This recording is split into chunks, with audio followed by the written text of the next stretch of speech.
Features writer Heather Lanier, recorded live at TED at BCG 2017.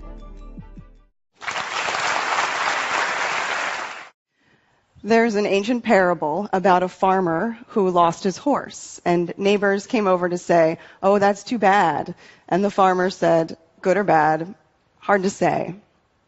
Days later, the horse returns and brings with it 7 wild horses, and neighbors come over to say, "Oh, that's so good." And the farmer just shrugs and says, "Good or bad? Hard to say." The next day, the farmer's son rides one of the wild horses, is thrown off, and breaks his leg. And the neighbors say, "Oh, that's terrible luck." And the farmer says, "Good or bad? Hard to say." Eventually, officers come knocking on people's doors looking for men to draft for an army. And they see the farmer's son and his leg, and they pass him by. And neighbors say, "Ooh, that's great luck." And the farmer says, "Good or bad? Hard to say." I first heard this story 20 years ago, and I have since applied it 100 times. Didn't get the job I wanted. Good or bad? Hard to say. Got the job I wanted. Good or bad? Hard to say. To me, the story is not about looking on the bright side or waiting to see how things turn out. It's about how eager we can be to label a situation, to put concrete around it by judging it. But reality is much more fluid, and good and bad are often incomplete stories that we tell ourselves. The parable has been my warning that by gripping tightly to the story of good or bad, I close down my ability to truly see a situation. I learn more when I proceed and loosen my grip and proceed openly with curiosity and wonder. But 7 years ago, when I was pregnant with my first child, I completely forgot this lesson. I believed I knew wholeheartedly what was good. When it came to having kids, I thought that good was some version of a super baby, some ultra-healthy human who possessed not a single flaw and would practically wear a cape flying into her superhero future. I took DHA pills to ensure that my baby had a super high-functioning, super smart brain, and I ate mostly organic food, and I trained for medication-free labor, and I did many other things because I thought these things would help me make not just a good baby, but the best baby possible. When my daughter Fiona was born, she weighed 4 pounds, 12 ounces, or 2.15 kilograms. The pediatrician said there were only 2 possible explanations for her tiny size. Either, he said, it's bad seed or it's bad soil. And I wasn't so tired from labor to lose the thread of his logic. My newborn, according to the doctor, was a bad plant. Eventually, I learned that my daughter had an ultra-rare chromosomal condition called Wolff-Hirschhorn syndrome. She was missing a chunk of her 4th chromosome. And although my daughter was good, she was alive, and she had brand new baby skin and the most aware onyx eyes. I also learned that people with her syndrome have significant developmental delays and disabilities. Some never learn to walk or talk. I did not have the equanimity of the farmer. The situation looked unequivocally bad to me. But here's where the parable is so useful, because for weeks after her diagnosis, I felt gripped by despair, locked in the story that all of this was tragic. Reality, though, thankfully, is much more fluid, and it has much more to teach. As I started getting to know this mysterious person who was my kid, my fixed, tight story of tragedy loosened. It turned out my girl loved reggae, and she would smirk when my husband would bounce her tiny body up and down to the rhythm. Her onyx eyes eventually turned the most stunning Lake Tahoe blue, and she loved using them to gaze intently into other people's eyes. At 5 months old, she could not hold her head up like other babies, but she could hold this deep, intent eye contact. One friend said, "She's the most aware baby I've ever seen." But where I saw the gift of her calm, attentive presence. An occupational therapist who came over to our house to work with Fiona saw a child who was neurologically dull. This therapist was especially disappointed that Fiona wasn't rolling over yet. And so she told me we needed to wake her neurology up. One day, she leaned over my daughter's body, took her tiny shoulders, jostled her, and said, "Wake up, wake up."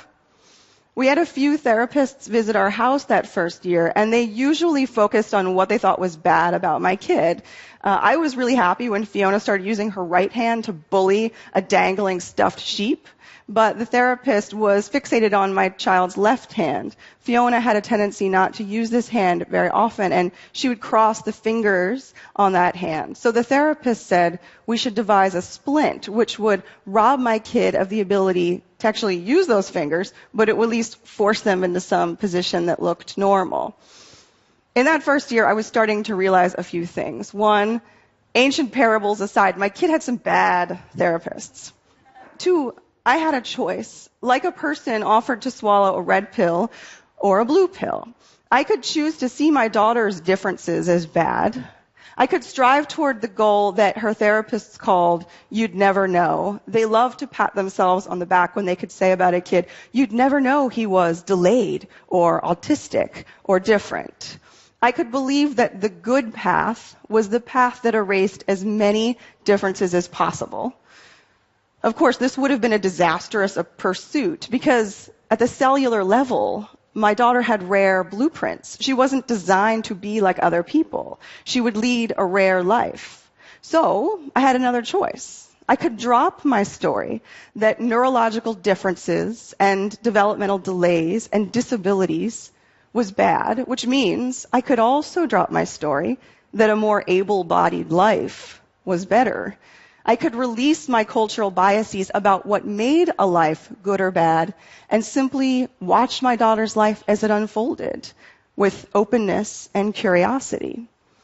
One afternoon, she was lying on her back, and she arched her back on the carpet, stuck her tongue out of the side of her mouth, and managed to torque her body over onto her belly. Then she tipped over and rolled back onto her back, and once there, she managed to do it all over again, rolling and wiggling her 12-pound self under a coffee table. At first, I thought she'd gotten stuck there, but then I saw her reaching for something that her eye had been on all along, a black electric cord. She was a year old. Other babies her age were for sure pulling up to stand and toddling around, some of them. My kid's situation looked bad, a 1-year-old who could only roll. But screw that. My kid was enjoying the new limber freedom of mobility. I rejoiced. Then again, what I watched that afternoon was a baby yanking on an electric cord. So, good or bad, hard to say. I started seeing that when I released my grip about what made a life good or bad, I could watch my daughter's life unfold and see what it was. It was beautiful. It was complicated, joyful, hard. In other words, just another expression of the human experience. Eventually, my family and I moved to a new state in America, and we got lucky with a brand new batch of therapists. They didn't focus on all that was wrong with my kid. They didn't see her differences as problems to fix. They acknowledged her limitations, but they also saw her strengths, and they celebrated her for who she was. Their goal wasn't to make Fiona as normal as possible. Their goal was simply to help her be as independent as possible so that she could fulfill her potential, however that looked for her. But the culture at large does not take this open attitude about disabilities. We call congenital differences birth defects, as though human beings were objects on a factory line. We might offer pitying expressions when we learn that a colleague had a baby with Down syndrome. We hail a blockbuster film about a suicidal wheelchair user, despite the fact that actual wheelchair users tell us that stereotype is unfair and damaging. And sometimes our medical institutions decide what lives are not worth living, such as the case with Amelia Rivera, a girl with my daughter's same syndrome, In 2012, a famous American children's hospital initially denied Amelia the right to a life-saving kidney transplant because, according to their form, as it said, she was mentally retarded. This is the way that the story of disabilities as bad manifests in a culture. But there's a surprisingly insidious counter-story. The story, especially that people with intellectual disabilities are good because they are here to teach us something magical, or they are inherently angelic and always sweet. You have heard this ableist trope before, the boy with Down syndrome who's one of God's special children, or the girl with the walker and the communication device who's a precious little angel. This story rears its head in my daughter's life around Christmas time when certain people get positively giddy at the thought of seeing her in an angel's wings and a halo at the pageant. The insinuation is that these people don't experience the sticky complexities of being human.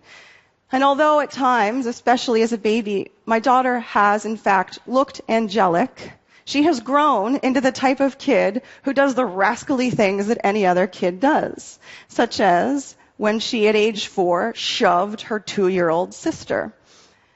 My girl deserves the right to annoy the hell out of you, like any other kid. When we label a person tragic or angelic, bad or good, we rob them of their humanity, along with not only the messiness and complexity that that title brings, but the rights and dignities as well. My girl does not exist to teach me things, or any of us things, but she has indeed taught me, number one, how many mozzarella cheese sticks a 22-pound human being can consume in one day, which is 5, for the record.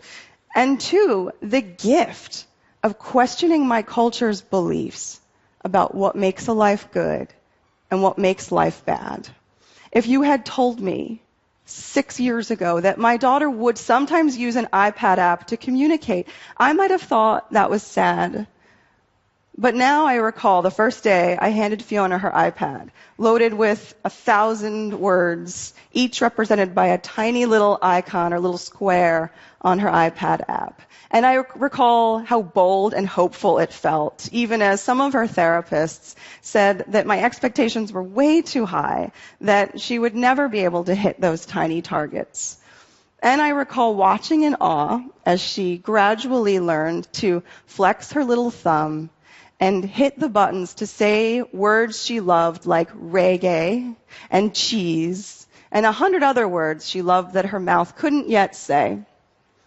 And then we had to teach her less fun words, prepositions, words like of and on and in, and we worked on this for a few weeks. And then I recall sitting at a dining room table with many relatives, and apropos of absolutely nothing, Fiona used her iPad app to say, poop in toilet. Good or bad, hard to say.